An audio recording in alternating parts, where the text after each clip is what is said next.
สวัสดีครับสมาชิกท่านผู้ชมทุกท่านสำหรับคลิปนี้ผมจะมาคำนวณสูตรแต้มรวม2ตัวล่างให้ชมกันนะครับเพื่อหา2ตัวล่างนั่นเองแต่ก่อนจะมารับชมเรามาดูคำเตือนกันก่อนนะครับคำเตือนคลิปวิดีโอนี้จะทำขึ้นเพื่อความบันเทิงและสนับสนุนสลากกินแบ่งรัฐบาลเท่านั้นไม่มีใครรู้ได้ว่าเลขจะออกอะไรตัวเลขก็ได้จากการคำนวณเป็นการคาดเดาไปตามสูตรโปรดใช้วิจารณญาณในการรับชมกันด้วยนะครับหากชอบแนวทางแบบนี้ก็ฝากกดติดตามกดกระดิ่งการแจ้งเตือนไว้ด้วยนะครับจะได้ไม่พลาดคลิปใหม่ๆจากทางช่องสูตรห้วยไทย56โชคดีครับต่อไปเรามาเริ่มคำนวณการดูนะครับของตัวร่างนะครับ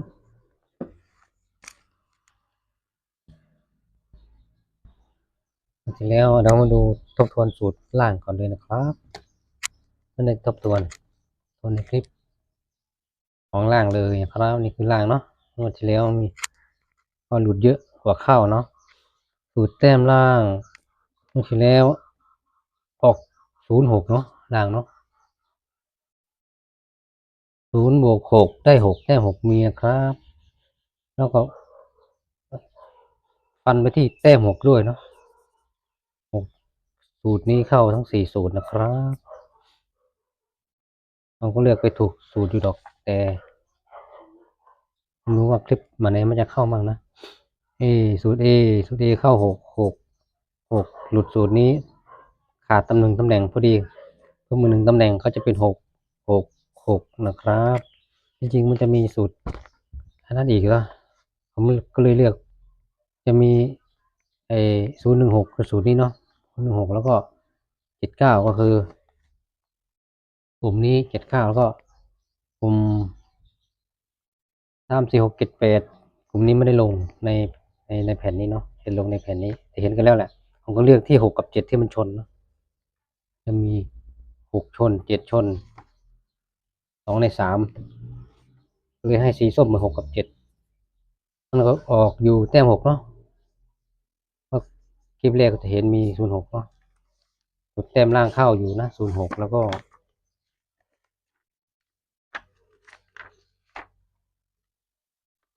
ที่มันเข้าออกมีกี่ปีนะแล้วก็อีพีที่2มี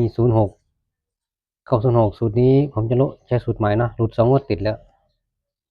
เข้าคิดว่าแต่มันจะเข้ามาหลุดแล้วเข้ามาสูตรนี้หลุดแล้วก็หลุดอีกแล้วยกเลิกใช้งานก็ได้เพราะมีหลายสูตรให้ใช้งานอยู่เนาะมันมาสูตรรองมันก็เลยไม่ได้ให้05เพราะว่ามันต้อง4สูตรถึงจะได้ตัวนะพอดีมันหลุดไป1สูตรไม่ได้ทำ3สูตรจับชนแค่4สูตรต้องมาถ้า4สูตรมาถึงจะได้ตัวเนาะมันมา4สูตรมันก็เลยไม่ได้ตัวนั่นเองนะครับหลุดไปสูตรหนึ่งไม่ได้จับ3สูตรด้วยจับแค่4สูตรแต่ว่าดวง4สูตรนั่นเอง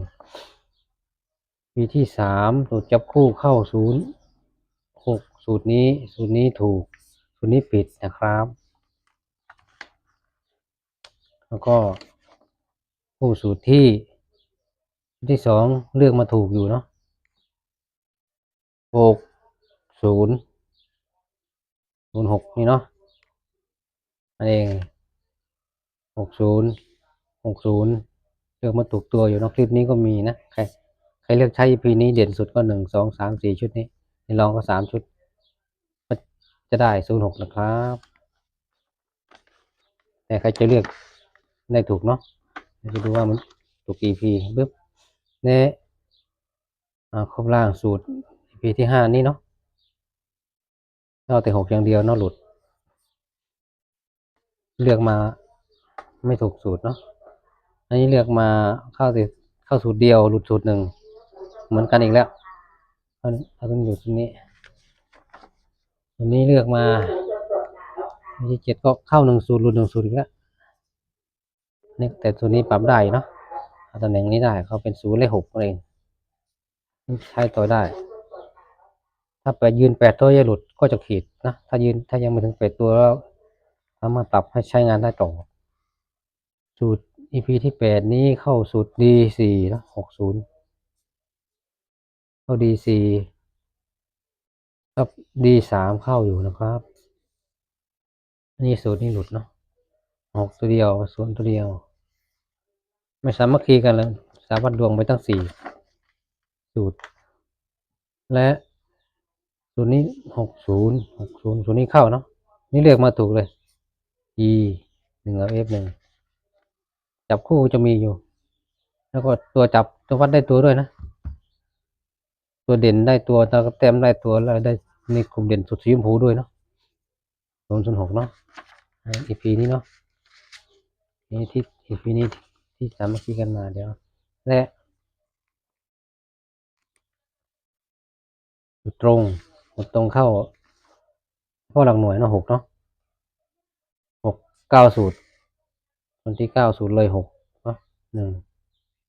2 3 4 5 6 7 8 9สูตรจนเต็มสูตร9สูตร0ชน6สูตรสูตรหลุดไป2สูตรนั่นเองสูตรมาแค่6สูตรเองครับก็เลยไม่ได้เลือกคะแนนสูตรคะแนนรองนะครับมาเข้าหลักหน่วยมันจะเลือกมาเฉพาะหลัก10วันนี้ได้เข้าหลักหน่วยสูตรนี้นะและสูตรพิเศษล่างตรง V11 เนาะใครจะเห็นก็ดู EP ย้อนหลังใครจะดูย้อนหลังก็ดูตาม EP ต่างๆได้เนาะกดที่ชื่อช่องศูนย์มาไทย56แล้วกดคำว่าวิดีโอ1ครั้งไปยังคลิปทั้งหมดเนาะ V11 06ตรงพิเศษเน้นตรงเนาะสูตรพิเศษเน้นตรง10เข้า0เนาะ0เข้าแล้วก็ลักละหน่วยเข้า6เข้านี้เนาะก็จะเข้า06ตรงสูตรนี้เนาะแต่ว่าแถมบนมาหลาย EP นะใน92เนาะแถมบนตรงอีกล่างนะเน้นล่างนั่นแหละแต่มันออกบนหลายสูตรอยู่เนาะนี่คือตัวที่เข้าเนาะอันนี้คือตัวใหม่นะมาพิจารณาแต้มใหม่เนาะครับนี่ก็อย่าหลังให้ดูในคลิปนี้เลยเนาะไม่ใช่ทบทวนให้ดูเลยแล้วก็ชุดสรุปล่างของเราผมเลือกไปที่0.6 กาออกนะเพราะว่ามันมา2 EP มาน้อยไงมันดันมาตัวนี้เนาะในกลุ่มสีชมพูนั่นแหละในกลุ่มสีชมพูอยู่เห็นมา2 EP มันมาน้อยแต่ไม่ใช่มา2นะเขานับผิดหรือเปล่าเนาะมันมา06 EP ที่11 1 EP แล้วก็ EP ที่9 601 EP ก็ EP ที่401 EP ก็เป็น3ละจริงมัน3คลิปเนาะถ้าไม่นับกับสูตรแต้มก็จะเป็น3คลิปถ้าก็เป็น4จริงมันต้อง3นะผมเขียนผิดนี่นะถ้า2ผมจะคาดออกเนาะ4 EP แต่ไม่นับแต้มก็จะเป็น3เนาะไม่นับสูตรนั้นโอเคไป2ถ้า2สูตรผมก็เลยมันน้อยมันเด่นน้อยก็เลยลดออกเนาะจริง3ถ้ามันชน3นี่จะไม่ลดเนาะจะไม่กลางชน2อย่างกลางอย่างนี้เนาะจริงๆมันมี06ด้วยนะตรงด้วยนะเท่ากับสุดตรงด้วยแล้วคลิปที่2ที่3จะมาลงเป็นพิเศษให้ก่อนเลยที่เข้า06ตรงๆเนาะเข้า06อยู่3 EP นะครับ4 EP ไม่นับแต้มก็เป็น4เป็น3นั่นเองนะครับล่างเราเข้าอยู่แต่ว่าคาดออกสรุปแล้วคาดออกนั่นเองนะครับเรามาดูงวดนี้เลยนะสูตรแต้มงวดนี้เข้าอีกหรือเปล่านะครับวันนี้สูตรแต้มรวมปีที่เป็นปีที่1เนาะแต้มรวมของเราในหลักสูตรที่มาของตัวเลขแล้วกันเนาะมาตัวเลขสูตร A นะสูตร A ก็ให้ชมงวดที่แล้วเนาะที่มันหลุดไปสูตรนี้ก็เพิ่มตำแหน่งนี้ให้มันเข้านั่นเองจึงเข้าแต้ม2เมื่อแล้วเข้าแต้ม6นั่นเองถ้ายังไม่ถึง8เราก็จะปรับเนาะถ้าถึง8แล้วหลุดแล้วก็ขีดนั่นเองที่มาของสูตร A ก็อันนี้เนาะนี่คือแต้มล่างสูตร A แล้วก็ถามนี่เนาะ0 1 0 2 3 4 5 6 7 8นี่คือสูตร A เนาะอันเอง9 0 1 3 4 6 7 9 0 1 3 4 6 7 5 7 8 9 0 1 4 5 7 9 0 1 4 2 3 4 7 8 2 4 7 8เนาะนี่8 ตัวตัวนี้ยังปรับได้เนาะมันชนกัน4สูตรวัดโดที่4สูตร4 6 7เนาะ4 6 7 4สูตรเนาะ4 6 7 4 6 7 4 6 7นั่นเองนะครับ4สูตรและต่อไปเนาะดูที่มาของตัวเลขและสูตรกันเนาะ42คือสูตรนี้เนาะ2สูตรที่ยังไม่มีตำหนิเนาะทีแรกก็ได้6เนาะ4 5 6 7 8 9 0 2ยัง7 8 9 0 2 42แล้วก็41ทีแรกก็เข้าแต้ม6อยู่นะแต่เคยมีตำหนิ1งวด2 3 4 5 6 7 8 0 41ตัวนี้เนาะ43 1 2 4 5 6 7 8 0 1 4 6 7 8 0เนาะเข้าหมดที่แล้วนั่นเอง6ถ้า44มันแล้วก็เข้าแต้ม6เนาะวันนี้ได้6 7 8 0 1 2 3 4 44นั่นเองนะครับในที่มาของแต่ละสูตรเนาะใครเป็นสูตรดีเนาะตำรางสูตรดีหนึ่งยังไม่ให้หลุดเนาะตำรางสูตรดีไม่สูตรดีด้านบนคนคำนวณดีถ้ายืน8ตัวยังหลุดจะเป็นแบบนี้เนาะ6วันนี้ได้7 8 9 0 1 3 5 6มี1เนาะ7 8 9 0 1 3 5 6แล้วก็ดี3สูตรดี3วันนี้ได้6วันนี้ได้7 8 9 1 3 4 6เนาะแล้วก็ได้แต้มของเองครับดี3ยืน8ตัวแล้วยังไม่หลุดเนาะปั๊ม8ตัวแล้วนี่นะครับสูตรดี7ตัวยังไม่ได้มันยังไม่ถึง8เนาะ9 0 1 3 4 5นะครับมันจะได้มาแต้ม6กันเอง6บวก0 0บวก6ได้0บวก6ได้6กันเองครับมาตามนี้เนาะสูตรที่2เคยมีตัวนี้2งวดแล้วงวดที่แล้วก็เข้ามาแต้ม6งวดนี้ได้6 7 8 9 2 3 4 5แล้วก็2 4 5มันอยู่ในกลุ่มนี้นะแยกเป็น2กลุ่มเนาะในกลุ่มที่1แล้วกันใครชอบกลุ่มไหนก็เลือกเลยนะเลือกเอาเองตามใจชอบเลยนะผมจะพิจารณาตามความคิดของผมนะครับทีแรกผมวัดไปที่6 7นะเด็ดสุดได้เลยนะแต้ม6 0บวก6ได้6กันเองตอนนี้ได้5 7 5 7 9เนาะสูตรนี้ชนที่5 7 9 5 7 9 3สูตร5 7 9 3สูตร5 7 9 3สูตร4สูตรนอกนั้นจะชนแค่3สูตร2สูตรนั่นเองและชุดที่3ชุดนี้เนาะชนที่2 4 6 7 8 2 4 6 7 8 2 4 6 7 8 2 4 6 7 8 2 4 6 7 8นั่นเองนะครับก็จะชนที่กลุ่มนี้เนาะนี่ผมจะคัดให้ตัวเด่นสุดเนาะเป็นสุดชนนี่4สูตร4สูตร4สูตร4 3 12สูตรจะมี7ที่ชนเยอะ7ชนเต็ม12สูตรจะมาไม่รู้เนาะเราจะเอาชนเด่นสุดเด่นรองมาด้วยเด่นสุดคือแต้ม7เนาะนี่คือเด่นสุดแต้มจุดอันดับ1เลยนะอันดับ1คือตัวนี้เลยแต้ม7นี่คืออันดับ1นะครับเป็นอันดับ1และที่ชนกันจะมี4กับ6นะแต้ม4 2ใน3แต้ม6 2ใน3 4 6ที่อยู่อันดับ2เนาะเป็นอันดับ1เป็นอันดับ2เป็นอันดับ3เนาะและเป็นอันดับ3 5กับ8นะ3 5กับ8ยังไงก็คือ2มันอ่อนสุดในสูตรนี้เนาะ2มันออกสูตรในสูตรนี้มันติด2ตรงนี้ผมก็คัดออกแล้วกันคัด2ออกนั่นเองแล้วก็9อ่อนสุดในตำแหน่งนี้ในสูตรในกลุ่มนี้9ผมมีคัดออก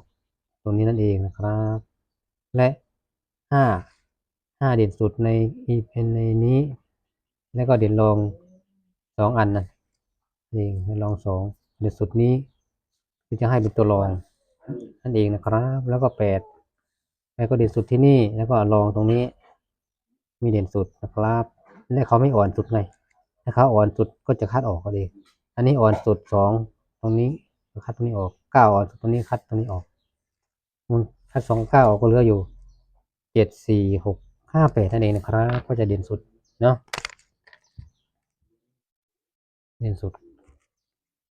แต้มล่างของเราคือแต้ม7เป็นอันดับ1เป็นอันดับ2ก็อันดับ3จะแล้ว 6 7เขาให้เป็นอันดับ1นะมาที่อันดับ1เลย6เนาะแต้ม6นี่นะครับนี่อันดับ1จะเป็นตัวนี้เนาะอันดับ1สีส้มแล้วกันเนาะอันดับ1สีส้มอันดับ2สีชมพูอันดับ3สีเหลืองเนาะมีสิทธิ์มาเท่าๆกันนั่นแหละก็จับคู่2ตัวล่างจากสูตรแต้มได้ตามนี้นะครับนั่นเองนะครับเราจะเอาเด่นมาคัดอีกเหมือนงวดที่แล้วเนาะที่แล้วได้ตัว06อยู่เนี่ย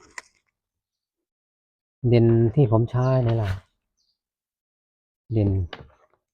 ที่เราใช้4สูตรหลุดไปสูตรนี้เนาะสูตรนี้ผมจะ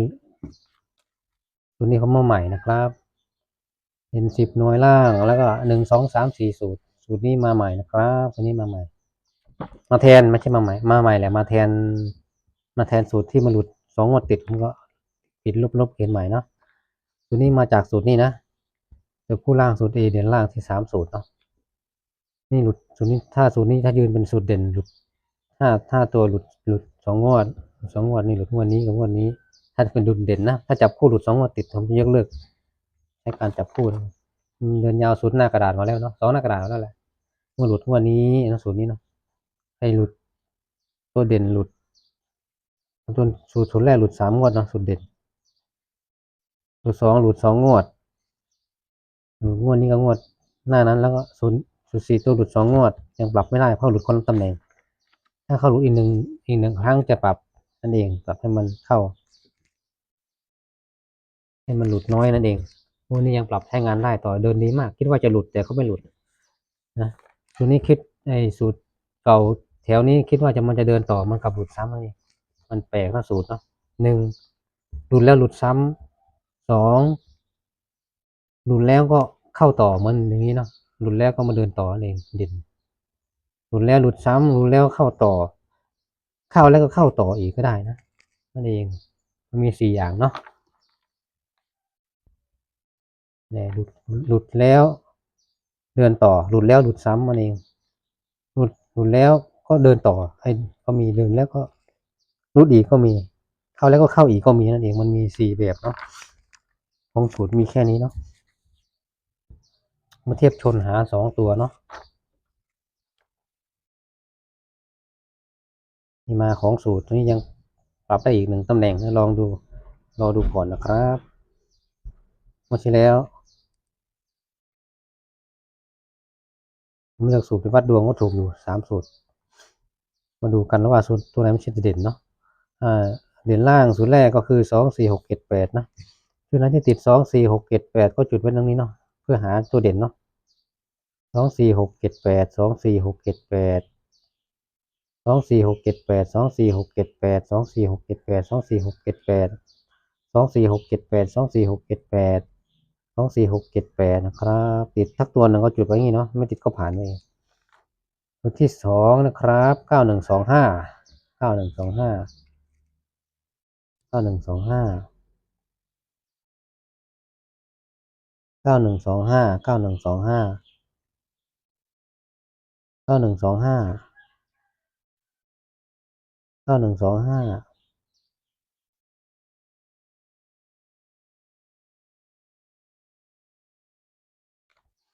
ตัวที่3 01346เนาะในติด01346ก็จุดได้นี้เนาะ01346 01346 01346ติด1ติด4ติด3ติดก็ผ่านไปเนาะ01346ติดก็ผ่านไป01346 1346ถึง36ติดก็ผ่านไป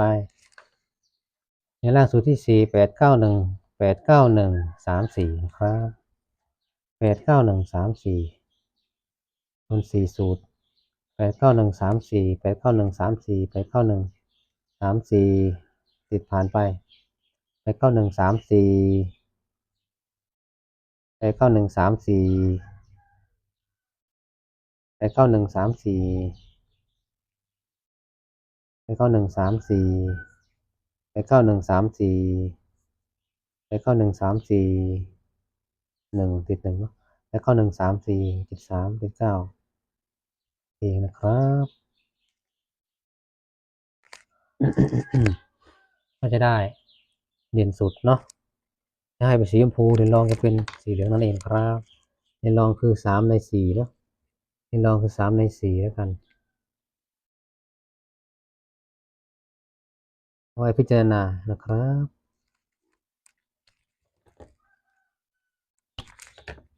สุดจะเป็นสีชมพูนะครับ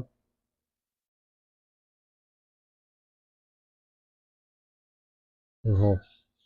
2 4แล้วก็1 4ก็1 7แล้วก็2 3แล้วก็6 9นี่เด่นสุดคลิปแรกเนาะ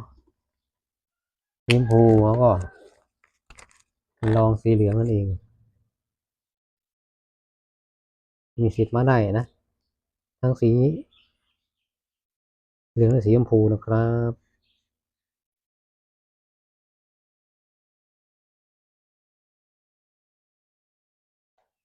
คลิปแต้มงวดที่แล้วมาในกลุ่มสีเหลืองเนาะในสูตรตรงกับสูตรจับคู่และสูตรมาครบมาอย่างละสูตรนั้นมาในกลุ่มสีชมพูนั่นเองครับอันนี้คือคลิปแรกของล่างนะครับที่แล้วก็ได้ตัวอยู่นะที่แล้วได้06เนาะแต้ม6เองในกลุ่มสีเหลืองในคลิปอื่นๆจะเป็นในกลุ่มสีชมพูเนี่ย06ตัวแต้มรวม2 ตัวล่างนะครับก็คำนวณได้ตามนี้ที่เลขของล่างนะครับชอบชุดไหนก็เลือกใช้ชุดนั้นได้ตามใจชอบเลยนะครับคอยพิจารณาเป็นคลิปแรกสำหรับคลิปนี้ก็ไว้เพียงแค่นี้ก่อนนะครับขอให้สมาชิกท่านผู้ชมทุกท่านจงโชคดีครับ